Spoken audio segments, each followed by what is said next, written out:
Louis XIV's Mistresses. Louis XIV, King of France from 1638 to 1715, ruled over the court at Versailles with the sheer magnetism of his personality. The great and mighty of France were desperate to be in the light of the Sun King. His image was paramount to maintaining his place at the center of the universe. The 5'4" monarch wore high heels and voluminous wigs, and he made sure the world knew he was a virile man with plenty of mistresses. While at least 20 women came and went from His Majesty's bed, he was emotionally devoted to only 3 women in succession: Louise de La Vallière, Madame de Montespan, and finally Madame de Maintenon, whom he secretly married after the death of his queen. Let's meet the many mistresses of King Louis XIV. Catherine Bellier was mistress of the bedchamber to Louis's mother, Anne of Austria, and enjoyed the privilege of giving the Queen Mother her regular enemas. Though described as ugly, she was intelligent and cunning and had many lovers. When the young king was a teenager, his mother worried that he might suffer from the same sexual dysfunction as his father, i.e., be gay. So she asked her 38-year-old friend to deflower her 15-year-old son. Once the deed was done, the queen rewarded Catherine with an estate and a pension. As it was customary to imitate the king, Catherine's sexual favors were in high demand, and she had even more rich and powerful lovers. She lived the high life for several years, but by the time of her death at 75, she was in poverty. Louis's chief minister was Italian Cardinal Mazarin. His sister brought her 5 teenage daughters to Paris in the hopes that their uncle might find them wealthy husbands. The beautiful girls were collectively known as the Mazarinettes. King Louis had love affairs with at least 2 of them. Marie was the 3rd Mancini sister. Her mother was told by a fortune teller that she would cause scandal, and she tried to shut her daughter up in a convent. Sure enough, 19-year-old King Louis became so besotted with Marie that he wanted to marry her. But a king needed to marry a foreign princess. Cardinal Mazarin broke the couple up. Louis was wed to Maria Theresa of Spain, and Marie was sent back to Italy to wed Prince Lorenzo Colonna. On their wedding night, he was surprised to discover that his bride was still a virgin. Marie gave birth to 3 sons, but her husband was abusive, and she feared he would murder her. She left Italy with her sister, Hortense, who had become a lover of King Charles II of England. Hortense and Marie traveled Europe extensively and became 2 of the first women to publish memoirs. Marie died at the age of 75. Louise de La Vallière was the daughter of a military officer. When her father died, her mother married the butler to the Duke of Orléans. Louise became a companion to the Duke's daughters and shared in their aristocratic education, gaining sophistication beyond her humble birth. Louise had an exquisite complexion, blonde hair, blue eyes, and a sweet smile. She walked with a limp because one of her legs was shorter than the other. But she wore custom shoes and was a graceful dancer. She earned a coveted place as a maid of honor to King Louis's new sister-in-law, Henrietta of England. The king's younger brother, Philippe, had far more interest in his male companions than in his young wife. Neglected, Henriette instead formed a close relationship with King Louis. The Queen Mother was disturbed by the potentially incestuous situation. To divert court gossip, she insisted that Louis make it appear as though he was hanging around Henriette because he was actually having an affair with one of her ladies. So the king flirted shamelessly with Louise. She was an innocent 16-year-old and thought the king was genuinely in love with her. Louis overheard her telling a friend, if he was not the king. And like a real-life royal rom-com, ruse became reality and he fell in love with her. In church, a bishop delivered a sermon condemning the king's adultery, which troubled pious Louise's conscience. She ran away to a convent, and Louis followed her and begged her to return to him. During her first pregnancy, Louise was secreted away from court. Her son Charles was sent to be raised by trusted servants, but the news of the king's first illegitimate child soon spread, and Louise was the focus of public scorn. To honor his devout mother, Louis kept his many affairs secret, but when she died in 1666, the king wanted to flaunt his adultery and virility. He ordered Louise to attend Mass on his left side while his wife was on his right. Louise was ashamed and once again fled to a convent. This time, Louis sent a servant to retrieve her. Princess Henriette had a new lady-in-waiting, the Marquise de Montespan. She was ambitious to become the king's new mistress and drew his attention away from Louise, who was pregnant with her 5th child. Louis was ready to move on, but he was unable to break up with Louise. He moved Madame Montespan into the apartments next to Louise and often walked through his old lover's quarters to get to his new lover's bedroom. Montespan further humiliated Louise by insisting that she assist her in her toilette, like a servant. Louise took the abuse in the hopes that Louis would return to her. He did not. The king did legitimize their 2 surviving children and created Louise Duchess of Valliere, but she said they felt like retirement gifts. After 3 years of playing the third wheel, she gave up and decided to retire to a convent. Montespan did not want Louise to leave, as this would make her the object of public scorn instead. She tried to frighten Louise with tales of the stark life of a nun. Louise replied, "I shall only have to remember what you made me suffer here, and all the pain shall seem light." Before Louise left, she threw herself at the feet of Queen Maria Theresa and begged for her forgiveness. She left for the convent, and this time Louis did not ask her to return.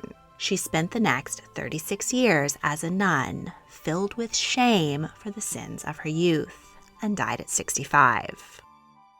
Olympia was the second eldest Mancini sister. She was vivacious, with black eyes, a brilliant complexion, and a plump figure. She was close friends with Princess Henriette. She tried to win the king from Louise de La Valliere, and though he enjoyed Olympia's charms, he remained in love with Louise. Olympia was stung and saw Louise as an enemy. She married Prince Eugène Maurice of Savoy and had 8 children. Princess Henriette died mysteriously at the age of 26. There were whispers that she had been poisoned. Eugène Maurice died at 38, and again poison was suspected. In 1679, Marie-Madeleine d'Aubray, the Marquise de Brinvilliers, was found to have poisoned her father and brothers in order to inherit their fortune. The scandal rocked the French aristocracy, and suddenly everyone was suspicious that their nearest and dearest were purchasing poisons or inheritance powders to do away with them. The resulting witch hunt was known as the Affair of the Poisons. Olympia was accused of having poisoned Princess Henrietta and her husband and plotting to kill Louise de La Valliere. She was even said to have threatened the king, saying, "Come back to me or you will be sorry." She was probably innocent, as both Henriette and her husband likely died of illness. She escaped arrest by fleeing the country. Olympia became a lady-in-waiting to Henriette's daughter, Maria Louisa, who had just married King Carlos II of Spain. She died at 26 of appendicitis, but the tragedy cast suspicion on Olympia, who was once again forced to flee. She died in Brussels on her 70th birthday. Bonne de Pons de Decour was born into a Protestant Huguenot family, but she and her sister converted to Catholicism in the hopes of winning rich husbands. Because of her beauty, Bonne was selected as a maid of honor to Queen Maria Theresa. She had a brief affair with the king during his relationship with Louise de La Vallière. Upon learning of Bonne's royal romance, her uncle took her away from court. There were rumors that he had forced his niece to become his own mistress. At 22, she wed the Marquis de Decour. The pair moved back to court, where he served as the king's master of hunting dogs, and Bonne was known as the Grand She-Wolf. She lived at court until her death at 65. Catherine Charlotte de Gramont was from a prominent aristocratic family. Her brother, Guy Armand, conducted simultaneous affairs with Philippe, Duke of Orleans, and his wife, Princess Henriette. Catherine fell in love with her cousin, Antonin Nompar. The pair were not allowed to marry, but they had an affair anyway. Catherine was wed to Louis de Grimaldi, heir to the Prince of Monaco, a tiny nation on the French Riviera. Catherine had little interest in the vivacious Italian and was horrified when he inherited his throne 2 years later, and she was forced to leave the French court. She found Monaco deadly dull, but was somewhat cheered by her lover, Antonin, who followed her there in disguise. The princess gave birth to 7 children, all claimed by the Prince of Monaco, but how he could be sure they were his is anyone's guess. After much chiding, Louis agreed to take his wife back to Paris, where she became a lady-in-waiting to Princess Henriette. The women began a lesbian love affair. Catherine's beauty and wit attracted many lovers, including King Louis himself. She was described as greedy for pleasure and was nicknamed Catherine the Torrent. Her jilted husband nearly got into a duel with one of her lovers. Catherine's amours finally led to her downfall. She slept with an enemy of Princess Henriette and was exiled from court. To compound her misery, her longtime lover, Antonin, finally married. Catherine reluctantly returned to Monaco for 4 years, but she managed to secure herself a new position as a lady-in-waiting to Madame de Montespan, and she was thrilled to return to Paris and her many lovers. Catherine died of cancer at the age of 39. Her eldest son, Antoine, became Prince of Monaco, and through him, Catherine is an ancestor of the current Prince, Albert II. Gabrielle de Rochechouart de Mortimer had a brief affair with the king before her younger sister, Françoise Athénaïs, took over His Majesty's affections. Gabrielle supported her sister and was at her bedside when she gave birth to her first child. Gabrielle married the Marquis de Thions and had 4 children. She lived to the age of 60 and is also an ancestor of Prince Albert II of Monaco through his paternal grandfather, Prince Pierre, Duke of Valentinois. Françoise Athénaïs de Rochechouart, Marquise de Montespan, was the scion of 2 of France's oldest noble families. She had large blue eyes, thick, curly, corn-colored hair, a curvaceous figure, and was considered a great beauty.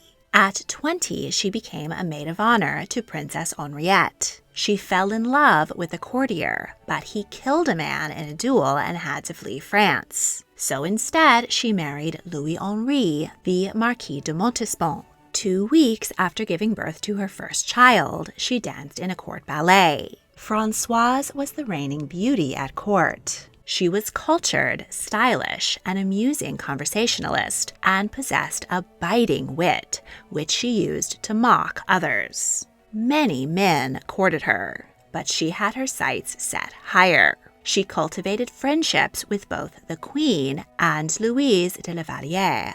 until she became a frequent guest at the king's table. Both women left court at the same time to give birth. That's when Françoise struck. She arranged for the king to see her bathing, and she accidentally dropped her towel. It was all over for Louis. Françoise became the king's official mistress, or maîtresse en titre. She also enjoyed humiliating Louise until she finally gave up and left court to become a nun. Françoise gave birth to 7 children by the king. Sadly, only 4 survived to adulthood. They were all legitimized by their father and given grand titles. Their governess, Françoise d'Aubigné, raised them, and they rarely saw their mother, who was immersed in her affair with the king and the social whirl of court. She had extravagant taste. Her rooms were filled with exotic pets and flowers, and she had a private art gallery. The king showered costly jewels upon her, but she sent back gems that did not meet her standards. Louis ordered a giant pink marble bathtub for their trysts and had it installed in the new palace he was building at Versailles. By 1677, Françoise had been the king's primary mistress for 10 years. 9 pregnancies and her love of rich foods had caused her to lose her figure. She was also losing His Majesty's attention to the many young ladies at court eager to advance themselves through a royal romance. When the affair of the poisons broke out, Françoise was accused of having conspired with fortune-teller La Voisin. It was said that the women performed black masses over Françoise's naked body and that they sacrificed babies. No evidence against her was found. She was shielded from prosecution, but her reputation was ruined, and Louis no longer trusted her. He dismissed her from court, but granted her a pension of 500,000 francs. She gave generously to charities and hospitals, and patronized artists and writers. She died at 66. Anne de Rohan-Chabot was the daughter of a princess who eloped with a nobleman. At 15, she married a military officer whom she loved dearly. Anne was a great beauty with red hair, fair skin, and almond eyes. She maintained her figure with a strict diet of chicken, salad, fruit, dairy products, and watered wine. While the king was in the midst of the drama between his old mistress, Louise de La Vallière, and his new mistress, Madame de Montespan, he escaped court to visit the Château du Chambord. There he met Anne, and they began an affair. He appointed her a lady-in-waiting to his queen. Anne gave birth to a son, Armand, who strongly resembled the king. Louis granted large sums of money to Anne's husband for looking the other way. Anne and the king had an on-off affair for 6 years, but when he became devoted to Madame de Maintenon, Anne bowed away from court and retired to an estate with her husband. Isabelle de Ludres was the daughter of a minor noble. When she was 15, the 58-year-old Duke of Lorraine fell in lust with her. He had already left his first wife, bigamously married a baroness, then abandoned her and their child. But before he wed Isabelle, he left her for a 14-year-old. When she complained, the Duke threatened to send her to prison for slandering a noble. At 17, Isabelle became a maid of honor to Princess Henriette. When she died, Isabelle served Queen Maria Theresa. Isabelle's beauty and accent attracted many men at court, but she rejected them all. While the king was in a fight with Madame de Montespan, he turned to Isabelle. She couldn't reject the king, and they began an affair. Montespan was furious. She mocked Isabelle's accent and spread rumors that she had leprosy. Montespan and Louis made up, and the king pretended to end things with Isabelle. But when Montespan left to give birth, Louis diverted himself with Isabelle once more. She bragged that she would be replacing Montespan as the new official mistress, and soon the ladies at court were curtsying to her. But the king was irritated with her boldness, and when Montespan returned, he sent Isabelle away. Louis did offer her a pension, but in her fury, she refused. When her debts piled up, she came back asking for the pension after all. Isabelle never married and lived to 79. Her cook and chambermaid were the grandparents of Madame du Barry, the mistress of King Louis XV. Claude de Vin du Œillets was the daughter of a famous actress. She became a trusted lady's companion to Madame de Montespan, who asked her to sleep with the king while she was away giving birth, so that no other rivals would take her place. Claude gave birth to one child by the king. During the affair of the poisons, she was said to have made over 50 visits to the poisoners and was alleged to have been involved with black masses along with Madame de Montespan. Claude may have wanted to kill the king for refusing to legitimize her daughter. She was shielded from prosecution but banished from court. She retired to a comfortable life in Paris and at her country estate. Marie-Angélique du Scorail was the daughter of a poor noble family. Her parents realized that her remarkable beauty could be an asset, so they raised funds to send her to court as a maid of honor to the king's sister-in-law, Elizabeth Charlotte, Duchess of Orleans. Elizabeth described Angélique as lovely as an angel, but stupid as a basket. At the time, Louis was falling out of love with Madame de Montespan and was often in the company of his children's governess. But when 17-year-old Angélique walked on the scene, Louis forgot both of the other women, and their fierce rivalry was rendered moot. In her company, the 41-year-old king felt young again. He dressed splendidly and presented her with a pearl gray carriage and 8 horses. While the couple were out hunting, Angélique's cap was caught in a branch, so she tied the top of her hair with a ribbon. Louis liked the rustic style, and the next day all the ladies of court were imitating it. Angélique became pregnant, infuriating Madame de Montespan. Somehow, her 2 pet bears escaped their menagerie and managed to find and destroy Angélique's apartments. She gave birth prematurely to a stillborn son. The king grew tired of her, and he created her Duchess of Fontanges as a parting gift. Angélique retired to a convent, where she gave birth to a second stillborn child. Knowing she would die, she begged to see the king one last time. Some say he came and wept at her bedside, though it is more likely that he had already forgotten about her. She died at just 19.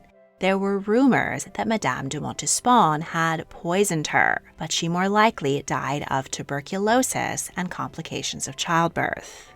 The hairstyle she inspired, now called a fontage, grew to preposterous heights and became popular throughout Europe. Françoise d'Aubigny, Marquise de Maintenon, was born outside of a prison in Paris. Her father was a Huguenot who had been jailed for conspiring against Cardinal Richelieu. He seduced the daughter of his jailer, resulting in Françoise's birth. When her father's sentence was up, he took his family to French Caribbean colony Martinique for a few years, and then abandoned them. Françoise's mother was able to get her children back to France, where she promptly died. Orphaned Françoise was taken in by her paternal aunt, who gave her a few happy years. She thrived in a Protestant education, rich in literature and science. But when her godmother learned of this, she insisted Françoise be sent to a convent. She resented her now limited education, but she became a devout Catholic. When she was 17, her godmother introduced her to Paris high society. She met poet Paul Scarron, 25 years her senior, who suffered from crippling pain. But they cared for each other and married. She was more a nurse than a wife to Paul, who encouraged her to further her education. After 8 years together, Paul died. His royal patronage stopped, and Françoise was left penniless. She planned to move to Lisbon to serve Queen Marie-Françoise, but before she left, she had a fateful meeting with Madame de Montespan. She liked Françoise so much that she asked her to be the governess to her own children. Françoise raised and cared for them at Château de Saint-Germain. She also saw the king frequently and was one of the few people permitted to speak to him as an equal. Louis was drawn to her steady nature, in contrast to Madame de Montespan's temper and theatrics. He spent much of his time in her company, discussing politics, economics, and religion. Louis rewarded her with 200,000 livres, which she used to purchase an estate at Maintenon. The king created her Marquise de Maintenon after the estate. Montespan grew jealous and fought with Maintenon frequently over the children.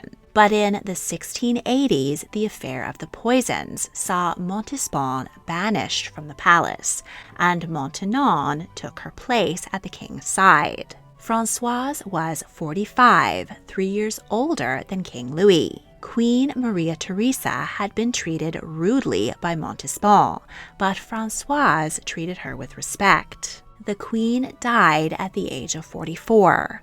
On her deathbed, she gave Françoise a ring from her finger as a token of her esteem. A few months later, Françoise and the king were married in a secret midnight ceremony by the Archbishop of Paris. The union was morganatic, meaning that Françoise did not become queen, and any children they might have had would not have been included in the succession. She was given grand apartments opposite the king. He did not take any more mistresses, at least publicly. Françoise was the most politically important person in France after the king and was an unofficial prime minister. She founded Maison Royale de Saint-Louis, a school for impoverished noble girls. She was a second mother to her students and provided them with an enlightened education far beyond what she had received. In 1715, King Louis XIV died of gangrene, 4 days before his 77th birthday. Françoise had been the old king's companion for 3 decades. She lived another 4 years at the Saint-Cyr monastery. There she was visited by Tsar Peter the Great of Russia. He remarked that she had done a great service to the king and the nation. Françoise died at 83 and was buried beneath the choir at Saint-Cyr. In the next episode, we'll meet King Louis's 16 illegitimate children. Some were granted grand titles, estates, and marriages, while some were ignored by their deadbeat royal dad. Don't want to wait to see the next episode? Patrons get exclusive early access to almost all of my multi-part series on Patreon early. If you would like to become a patron and help me make more fascinating history videos, check out the link in the description. Thank you for watching.